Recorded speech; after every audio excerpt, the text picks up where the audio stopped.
Salary पाने वाले teachers, scholarship पाने वाले स्टूडेंट्स, हॉस्टल, लाइब्रेरीज, सिलेबस, आज ये सब सुनने में बड़ा आम लगता है, लेकिन ये सब एक साथ एक ही सिस्टम में पहली बार 1000 साल पहले आए थे।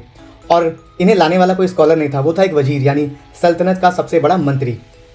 नाम निज़ाम अल मुल्क, मतलब सल्तनत का निज़ाम। पैदाइश ईरान के तुस इलाके में साल 1018, और जिस अंपायर के लिए उसने ये काम किया वो थी सल्जूक अंपायर।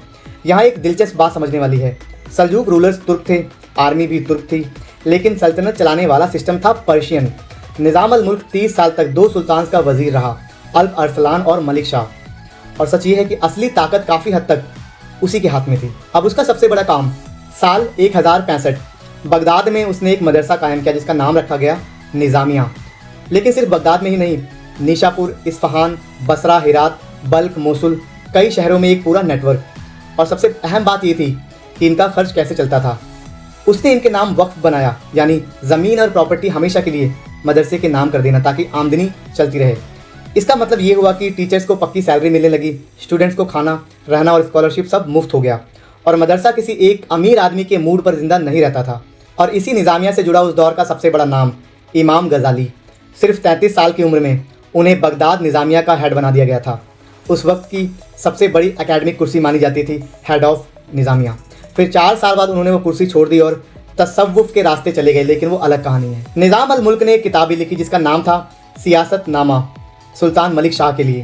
हुकूमत कैसे चलाई जाए, जस्टिस का सिस्टम क्या हो, खबर रखने वाले लोग क्यों ज़रूरी हैं। और ये किताब आज भी पढ़ाई जाती है, पॉलिटिकल थॉट की क्लासिक में इसका शुमार होता है। अब एक कहानी जो आपने शायद सुनी होगी, कहा जाता है कि निज़ाम अल मुल्क शायर उमर ख़याम और हसन सबा तीनों बचपन के दोस्त हुआ करते थे। एक ही टीचर के स्टूडेंट्स, तीनों ने एक वादा किया था। बहुत मशहूर कहानी है, लेकिन हिस्टोरियंस इसे किस्सा मानते हैं, हिस्ट्री नहीं। तीनों की उम्र का हिसाब भी मेल नहीं खाता, और ये कहानी शायद सदियों के बाद जोड़ी गई थी।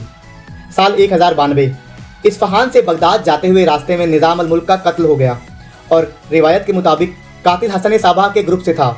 हालांकि कुछ हिस्टोरियंस इसे नहीं मानते और कहते हैं कि दरबार में निज़ाम अल मुल्क के और भी दुश्मन थे, और उसके चंद हफ्ते बाद सुल्तान मलिक शाह भी चल बसे, सल्जूक अंपायर जैसे बिखरने लगी।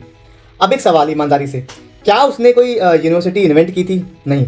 फैज़ की अल कराविन और कायरो की अल अज़हर यूनिवर्सिटी उससे पहले की थी, और यूरोप की यूनिवर्सिटीज़ पर उसका कितना असर पड़ा, इस पर हिस्टोरियंस में आज भी बहस है।